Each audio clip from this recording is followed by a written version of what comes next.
एक दिन गौतम बुद्ध अपने शिष्यों के साथ एकदम शांत बैठे हुए थे।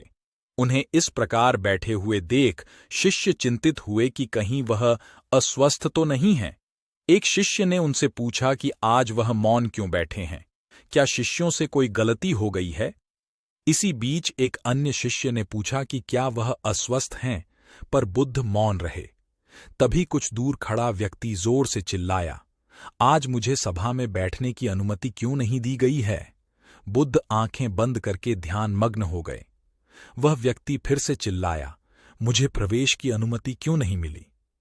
इसी बीच एक उदार शिष्य ने उसका पक्ष लेते हुए कहा कि उसे सभा में आने की अनुमति प्रदान की जाए। बुद्ध ने आंखें खोलीं और बोले, नहीं, वह अछूत है, उसे आज्ञा नहीं दी जा सकती। यह सुनकर शिष्यों को बड़ा आश्चर्य हुआ। बुद्ध उनके मन का भाव समझ गए और बोले, हां, वह अछूत है। इस पर कई शिष्य बोले, हमारे आश्रम में जात पात का कोई भेद ही नहीं, फिर वह अछूत कैसे हो गया? तब बुद्ध ने समझाया, आज वह क्रोधित होकर आया है। क्रोध से जीवन की एकाग्रता भंग होती है। क्रोधी व्यक्ति प्राय मानसिक हिंसा कर बैठता है, इसलिए जब तक वह क्रोध में रहता है तब तक अछूत होता है। इसलिए उसे कुछ समय एकांत में खड़े रहना चाहिए। क्रोधित शिष्य भी बुद्ध की बातें सुन रहा था। पश्चाताप की अग्नि में तपकर वह समझ चुका था कि अहिंसा ही मनुष्य का महान कर्तव्य व परम धर्म है।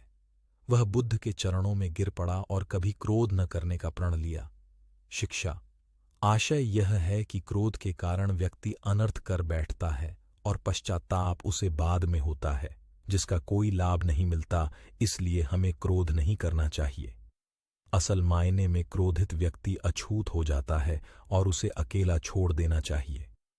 क्रोध करने से तन, मन और धन तीनों की हानि होती है। क्रोध से ज्यादा हानिकारक कोई और वस्तु नहीं है।